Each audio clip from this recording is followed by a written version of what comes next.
This series that I have, building a people of God with unusual characters. I'm going to talk about Rebekah today. Rebekah, a mother of deceit. Oh, that sounds like good news, huh? But actually her story is rather interesting and very real about that as a reality. But it's because God has a purpose for her. Now, as I use this title, Unusual Characters, each one of us are unusual characters, but some of the characters that God uses for his purpose as he builds his family. I started at Noah, and we're moving through several of these significant characters. We did Abraham. God uses people with unusual talents, unusual abilities, or unusual faith, but sometimes with unusual skills that we might call from the dark side, but he uses them for his purposes. What we have here is Rebekah. I'm going to talk also about Jacob and Leah in later messages here. I'm going to talk today about Rebekah, who happens to be the mother of Jacob. We'll get to that story. Abraham, of course, was 100 years old when Isaac was born. And Isaac began to grow, and it was time that he needed a wife. It all started well and good. Abraham sent his servant to his brother Nahor's town, Aram Naharaim, in northwest Mesopotamia, not so far from Haran, where Abraham had left his father's family. And the mission was to find a wife for Isaac from among the relatives of Abraham. Now, Abraham had married his first cousin, Sarah, who was his father's niece. Now, it turns out that the wife that the servant of Abraham would secure from Nahor's town would be Isaac's second cousin, Abraham's great niece, Rebekah. It's really a nicely told tale of God at work on behalf of the servant, on behalf of Abraham, and in the life of Isaac's new wife from Nahor's town. And you can read all of that part of the story in Genesis chapter 24, the whole chapter. But in a nutshell, here's what happened. They needed to keep it all in the family, or at least that's what it looked like to them. Abraham did not want a Canaanite wife for Isaac. He already had had a problem with the Egyptian Hagar that was Sarah's handmaid, who birthed Abraham's eldest son, Ishmael. So Abraham sent a servant loaded with gifts to Nahor's town on the southern borders of the later Hittite Empire. You could say today it's in northern Syria. How do you find a suitable bride who is willing to leave family and friends behind to marry someone she does not know? The servant prayed for a sign before he got there. The servant hadn't ever been to this town, at least we're not clear on that. And as he traveled, how does he find the family? How does he find the girl? How does he run into this person that he needs to find to bring back for Isaac? And so the servant prayed for a sign. His prayer was for the Lord to reveal to the servant the girl that he should approach about his proposal. With an offer at the town's well, this is what Isaac prayed for, that when he got to the town's well, he would be offered that water would be drawn for his 10 camels. Now, I don't know about you. I usually don't go somewhere and ask for somebody to work really, really, really, really hard in order to show me that there's somebody I need to talk to. At least I don't pray that way normally. As simple as it sounds in the story, in those days of hand-dug wells, that meant walking down a circular staircase cut out of the sides of the big pit that had been dug for a well, filling a jug that holds maybe 4 or 5 gallons by dipping it in the well, then carrying that jug back up the steps, pouring it into a watering trough, and then repeating that 10 or 20 times. After all, camels get thirsty. Now, I don't know what you've witnessed. I don't find that many 15 to 17-year-old girls willing to carry a 5-gallon water jug from the car to the house just once a week these days. So it's a pretty ambitious prayer for this servant. But it turns out there was water that would come from the well. The servant showed up at the town's well, and this young woman came to the well in the middle of the day with her flock of sheep. In no time, we find out that this is Rebekah, the granddaughter of Nahor, the brother of Abraham. Rebekah saw this traveler with his caravan of camels and jockeys, and she offered to draw water for his camels. The servant dropped to his knees and praised God while she did all the work. He found out that she was indeed from Nahor's household, the daughter of Nahor's son Bethuel. It was just as he had prayed for, and God put the answer right in front of him. By the way, the Bible says she was one hot young lady, so not just your average beautiful young woman. After all, you didn't expect the promised son of Abraham would get a woman back from back home who wasn't the best of the batch, do you? God had all this at hand. Rebekah was the daughter of Bethuel, son of Milcah, the wife of Abraham's brother Nahor. They go through all of this a few times in the 24th chapter of Genesis. When Abraham's servant was told this, he immediately hooked Rebekah up with a gold nose ring and some other bling. Now that sounds a little forward to me, but I guess that nose ring was how they knew a woman was spoken for in those days. She ran home and told her brother Laban, who went out to the well to meet the servant of his great uncle Abraham. He offered the kind of Mideastern hospitality to the servant that brought him home to have dinner and stay at least for the night, and gave him a place for his camels. Well, the story moves along pretty quickly in Genesis 24, because this was to be a bride for a relative, and there were expensive gifts involved. And this was making not just Rebekah, but also her brother Laban a small fortune. The servant told Laban and his elders what was up, how God had been at work on behalf of Abraham's orders in answer to the servant's prayers. When the men around the table heard the story, Nahor, Abraham's brother, and Bethuel, Abraham's nephew, heard and knew that this was the Lord. They agreed they would release Rebekah to this servant. And the servant said, "Great, we'll leave in the morning." Well, but Laban and Rebekah's mother, Rebekah's brother, and Rebekah's mother asked for 10 days to spend with Rebekah before she rode off into the sunset. I mean, that sounds like a reasonable request to me.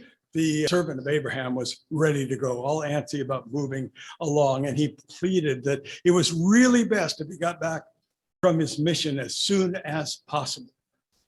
Now, Rebekah happened to be eavesdropping. She had been listening to all of this from behind the tent flap, and the men asked if she was willing to leave in the morning, and Rebekah agreed to go to wed Isaac. So then Nahor, Bethuel, and Laban, they all agreed, all the men in the house agreed to let her become Isaac's wife, and Rebekah said yes. The camels were loaded, goodbyes were said, and the journey began. Well, after a few days, when they got within sight of the place where Isaac was and stopped for water, well, Isaac must have had eagle eyes, and I think he was anxious because he spotted her. And at the same time, Rebekah found out that this hunk that she saw was Isaac.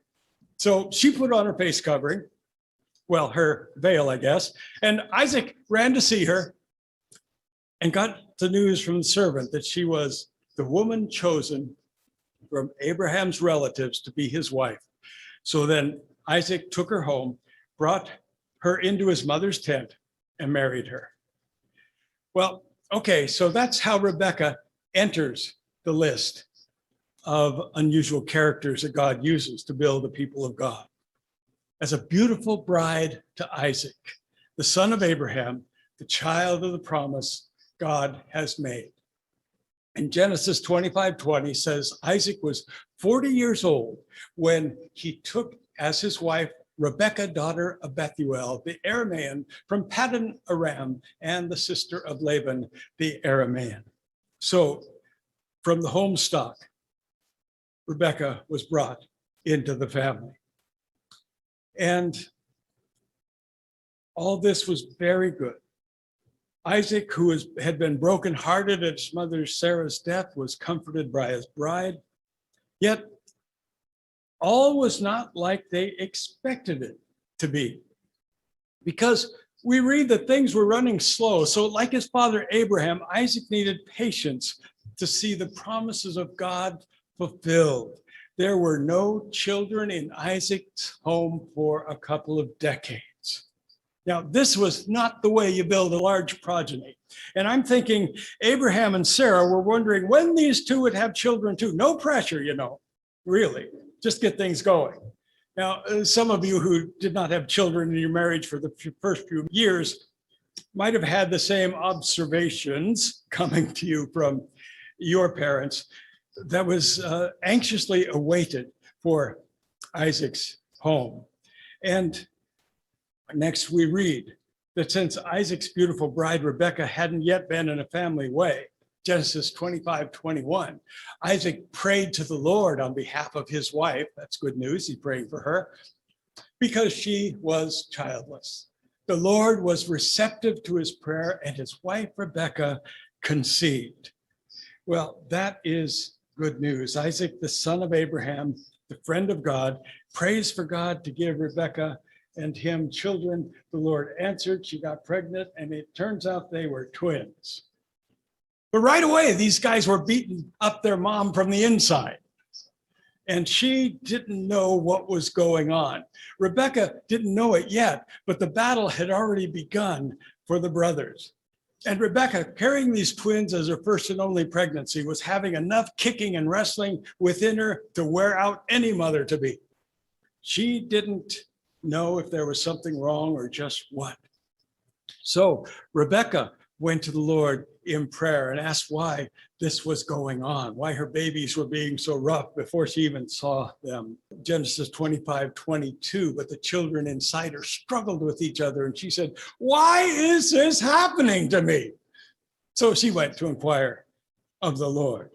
And this is the word that came to Rebekah from Yahweh God. And the Lord said to her, "Two nations are in your womb. Two peoples will come to you and be separated. One people will be stronger than the other, and the older will serve the younger." Well, there you have it. Two boys, two nations. One would serve the other, but in the wrong order. The eldest would serve the youngest. But we have in this verse that Rebekah heard and believed God. Well, so then Isaac and Rebekah's sons are born, and that's good news, but it's also the beginnings of Rebekah's need to become a mother of deceit, and we're going to be coming to that.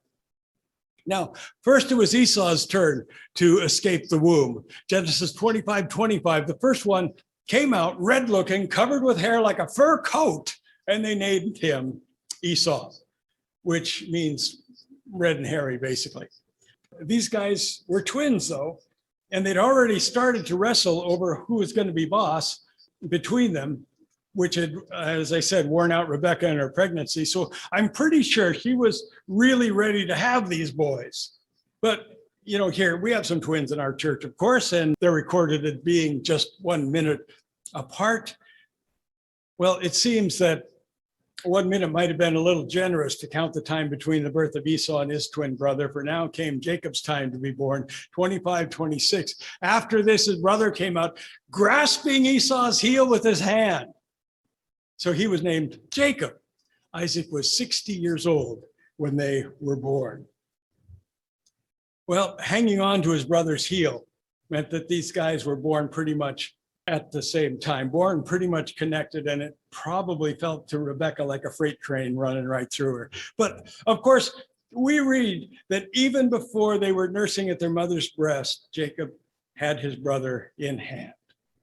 While Esau's name means hairy and red, Jacob's name means heel grabber, which became an idiom for deceiver in the Hebrew language.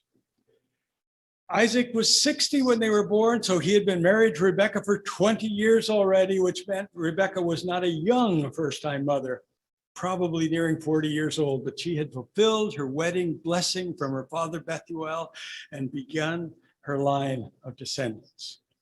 Now, you can take the naming of Jacob, the heel grabber or deceiver, to explain my title that Rebekah is a mother of deceit. After all, a mother of Jacob, whose name means deceiver. But that's not really the story I'm getting at. There's more to her story, and that comes as we discover that the parents have favorites. Esau was Isaac's favorite because he liked the wild game that Esau brought in. But Rebekah's eyes were for her son Jacob, who was a homebody.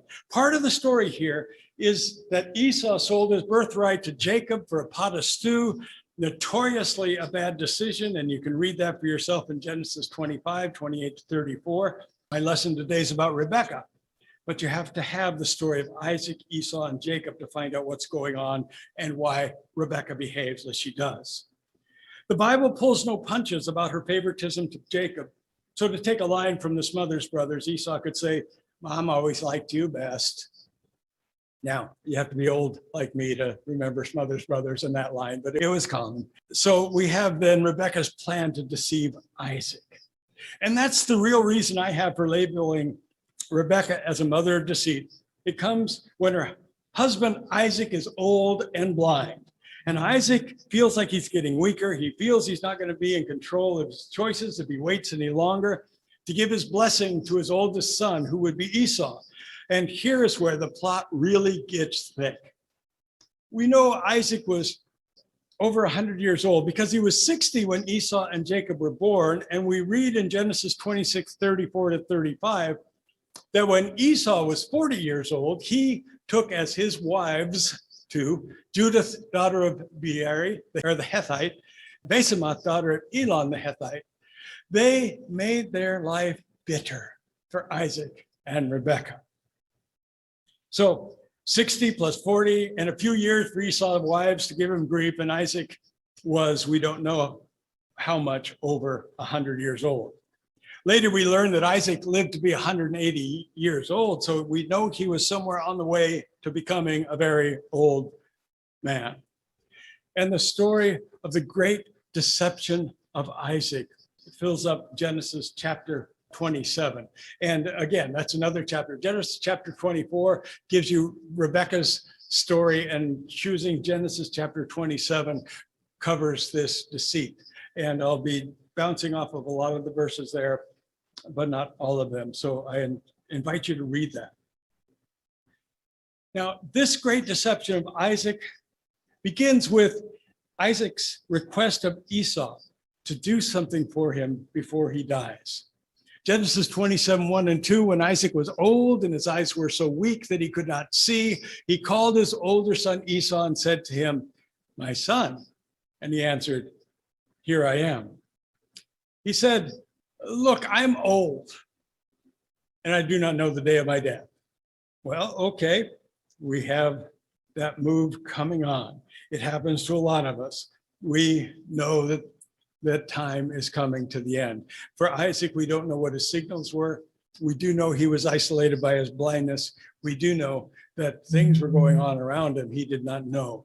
And so in Genesis 27, 3 and 4, Isaac says to Esau, "So now take your hunting gear, your quiver and bow, go out in the field to hunt some game for me, then make me a delicious meal that I love and bring it to me to eat so I can bless you before I die."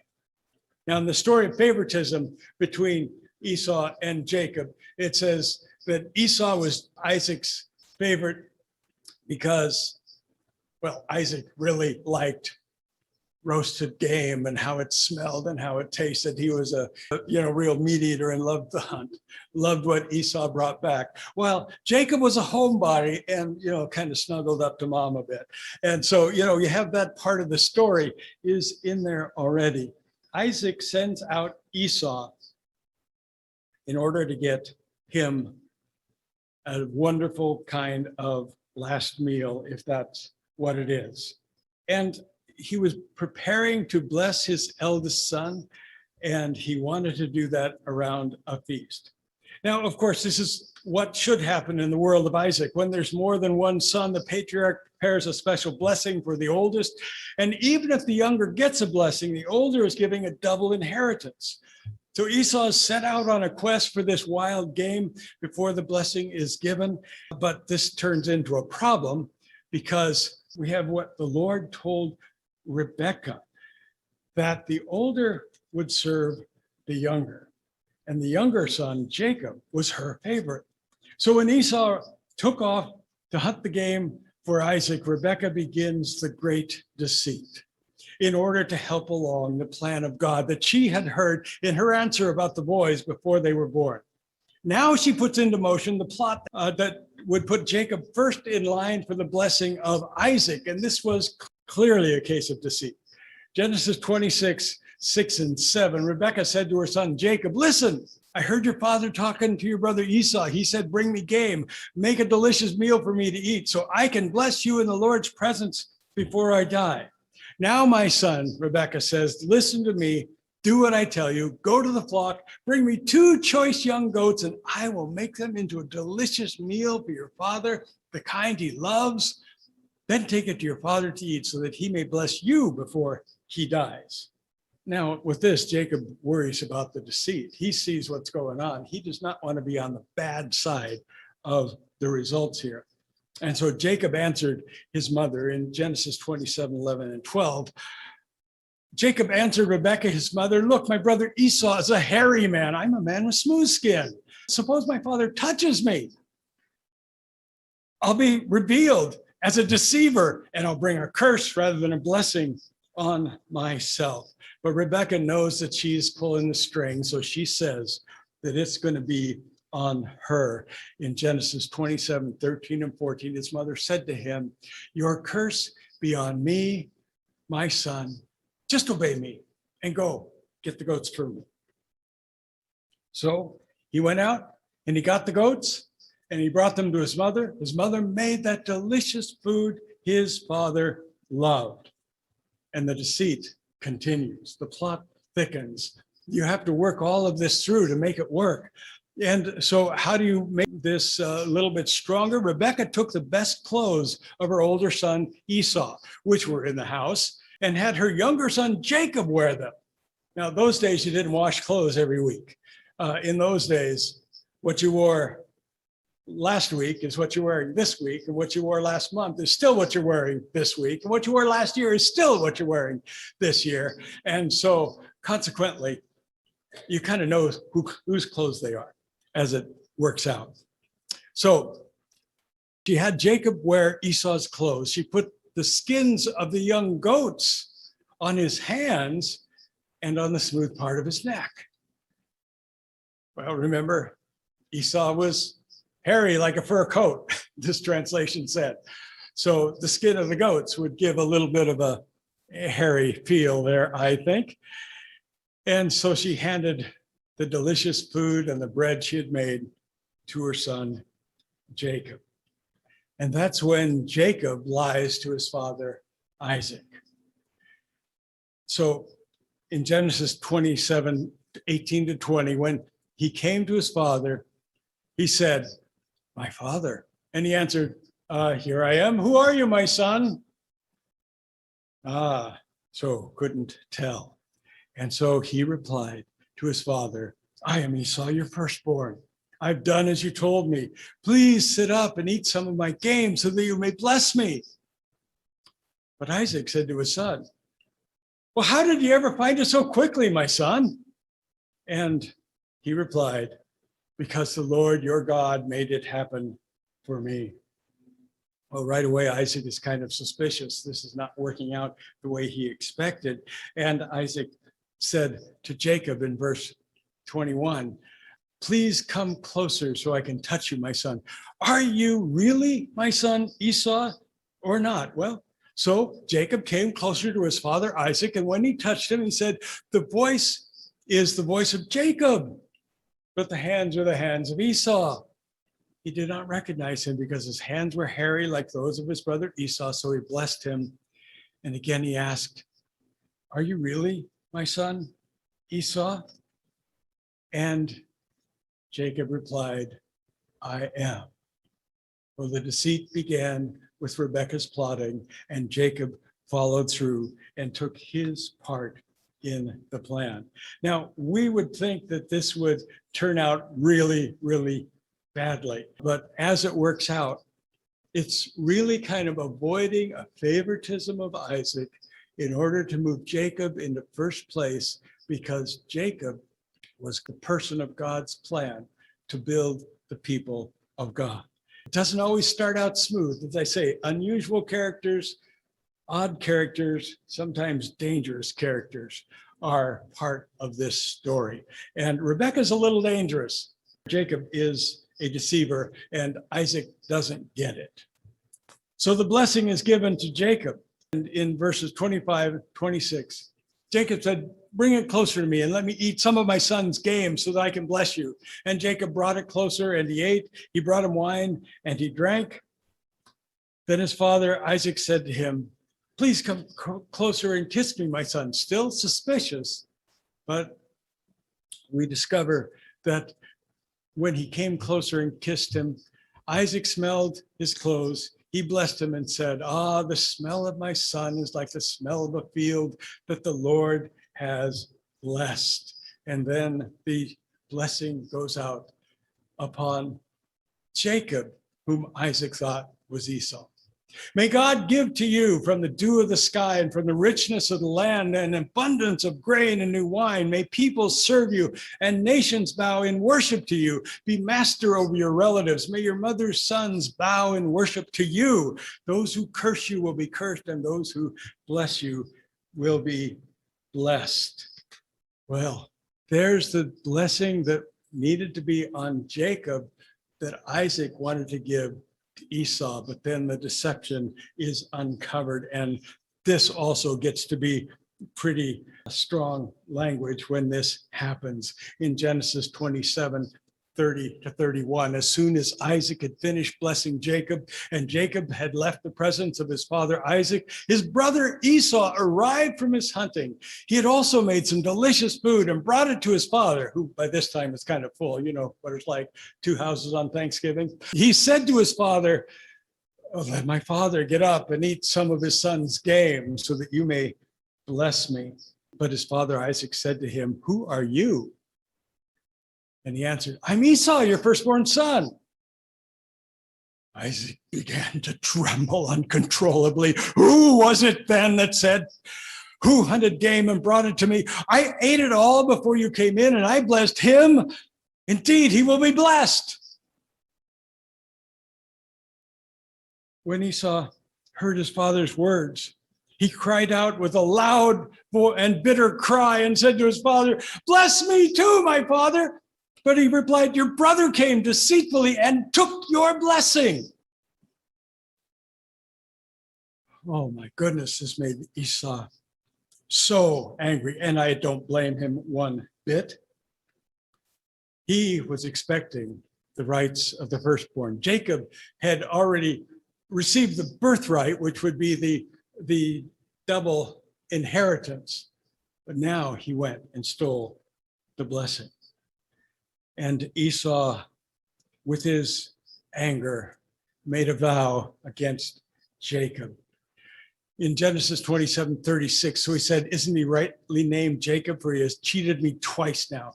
He took my birthright, and look, now he's taken my blessing. Then he asked, haven't you saved a blessing for me? But Isaac said to Esau, look, I have made him a master over you. I have given him all of his relatives as his servants and have sustained him with grain and new wine. What can I then do for you, my son? And Esau said to his father, do you have only one blessing, my father? Bless me too, my father. And Esau wept loudly. Esau held a grudge against Jacob because of the blessing his father had given him. And Esau determined in his heart, the days of mourning for my father are approaching. Then I will kill my brother Jacob. Well, you get strong actions, you get strong reactions. And so now Rebekah wasn't through with her plotting, and Rebekah needed to plot to protect Jacob. So she decided to do it with the whole idea of getting him a wife from back home, because after all, Esau's wives had given them grief. And so Genesis 27:42, when the words of her older son Esau were reported to Rebekah, she summoned her younger son Jacob, said to him, listen, your brother Esau is consoling himself by planning to kill you. So now, my son, listen to me. Flee at once to my brother Laban in Haran and stay with him for a few days until your brother's anger subsides, until your brother's rage turns away from you and he forgets what you have done to him, like that's likely. Then I will send for you and bring you back from there. Why should I lose you both in one day? Well, Rebekah, mother of deceit, it's easy for us to look at this story today and get a little disgusted at the lies that Rebekah had told her husband Isaac on behalf of her favorite son Jacob, to the detriment of Esau, and the lies that Jacob told to his father Isaac in order to steal that blessing. It was clearly deceit. It was clearly something that we cannot say is the way you behave in front of your elders, especially in front of your father when there's an inheritance involved. But remember that God had the first word in telling Rebekah that the younger would serve the older. That's why she still carried them in her womb. Rebekah had to work through Isaac's love of Esau in order to move along God's plan. Now we can say, well, this is humans doing the work that God planned, but actually it's part of the richness of the story of the people of God. And it's a favorite story of the Hebrews, who always like someone who is able to behave slyly and get ahead. You see the stories come up over and over in the Old Testament that way. And so even though Esau was the firstborn, we have this pattern of the firstborn not always getting what the firstborn would get in other societies in the Jewish histories. We have to say in all of this, the Rebekah's deceit fulfilled God's purposes. Rebekah was the mother of Jacob, the deceiver. She was a pretty good deceiver herself, but it all worked out to put Jacob at the head of the family. Jacob would later wrestle with God through an angel and receive a blessing and become Israel, the father of the 12 nations. Now, Jacob's story is going to come to us later. Rebekah's time of death, interestingly enough, we have no notice of Rebekah's death. We only find out way down the line in Genesis 49:31 that she is buried with Abraham, Sarah, and Isaac in the cave in the field of Machpelah near Mamre. And Jacob also buried his first wife, Leah, there. Well, so there's, I guess, a little bit of payback. You don't get the end of Rebekah's story, just the fact that she's gone now. You see, God will use unusual characters for his purpose, which means God just might use me. He just might use you. And his whole plan is to build his people for his purposes. Rebekah was one of those. But, you know, Jacob wasn't done. God wasn't finished with him yet. And so even though he had a long ways to go, there's more that God was going to create in him. Let's pray together. Father, thank you for your presence and grace. Thank you for this word that we were able to share. Thank you for the challenges that our minds and our morals have to deal with as we navigate your world, and how the realities of humanity get sometimes in the way of what we see as the best and perfect plan. So Lord, help us to trust in you. And Father, that our morals would be your morals, and that our ends would be your ends. Create in each of us your best purposes. And we thank you in Jesus' name. Amen.